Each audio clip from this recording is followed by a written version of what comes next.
1957 წელს ნობელის პრემია გადაეცა ფრანგ ფილოსოფოს, ჟურნალისტ და მწერალს ალბერ კამიუს, რომელიც მე-20 საუკუნის ერთ-ერთ ყველაზე მნიშვნელოვან მოაზროვნედ ითვლება.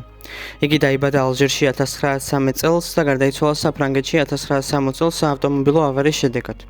კამიუ არა მხოლოდ გენიალური მოაზროვნა იყო, არამედ მიმზიდველი გარეგნობის მამაკაცი. მასში ინტელექტი და სილამაზე ერთიანად ხიბლავდა ხალხს. კამიუ არ იყო მორწმუნე განსხვავებით დოსტოევსკისგან.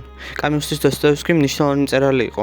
დოსტოევსკისთვის რელიგია ტკივილის, სოდვის და მიტევების გზაა. მან თქვა, თუ ღმერთი არ არსებობს, ყველაფერი ნებადართულია. დოსტოევსკი სჯეროდა, რომ ღმერთის გარეშე ადამიანი დაკარგავს ზნეობრივ საზღვრებს. რაც შეეხება კამიუს, იგი აგნოსტიკი იყო. იგი არ უარყოფდა ღმერთს, მაგრამ ამბობდა, სამყაროში ღმერთი დუმს. მან თქვა, მე არ მჯერა ღმერთის, მაგრამ არ ვარ დარწმუნებული, რომ ის არ არსებობს. კამიუმ თქვა, რომ ადამიანი არც განწირულია და არც ღმერთის მიერ ამიტოვებული, უბრალოდ ცხოვრება აბსურდულია, რადგან ჩვენ ასრს ვედებთ სამყაროში, რომელიც არ გპასუხობს. მე პირადად კამიუს აზრებს ღმერთთან დაკავშირებით არ ვემხრობე. ალბერ კამიუს ოჯახი ფრანგული წარმოშობის იყო, მაგრამ ღარიბ დასახლებაში იყვნენ ალჟირში. მამამისი ლუსიენ კამიუ პირველი მსოფლიო ომის დაწყების შემდეგ მალევე დაიღუპა 1914 წელს მარნის ბრძოლაში. კამიუ მაშინ მხოლოდ 1 წლის იყო.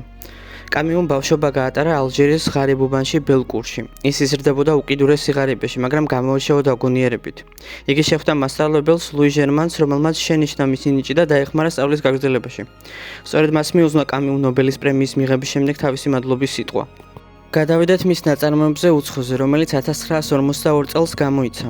1999 წელს გაზეთ ლემონდის მიერ ჩატარებული საყოველთაო გამოკითხვით უცხო მე-20 საუკუნის საუკეთესო რომანად დასახელდა. მთავარი გმირი მერსო ცხოვრობს ალჟირში, იგი გულგრილი უემოციო ადამიანია. იგი ცხოვრობს ყოველდღიურობით და არ ფიქრობს მომავალზე, არც ცხოვრების აზრი ანაღლებს. რომანი იწყება დედის სიკვდილით. დედა დღეს მოკვდა, ან იქნებ გუშინ, არ ვიცი.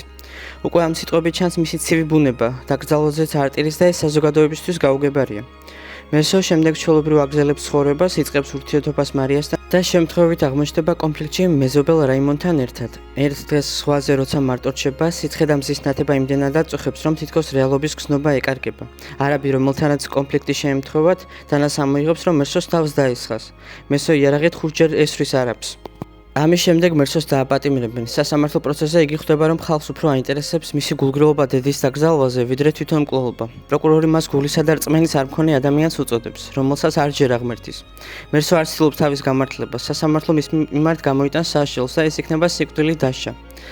ალბერ კამიუს უცხო გვიჩვენებს ადამიანს, რომელიც სამყაროსგან და საკუთარი გზნობებისგან შორს დგას. Albert Camus trouvait la mort. Il avait Je ne puis vivre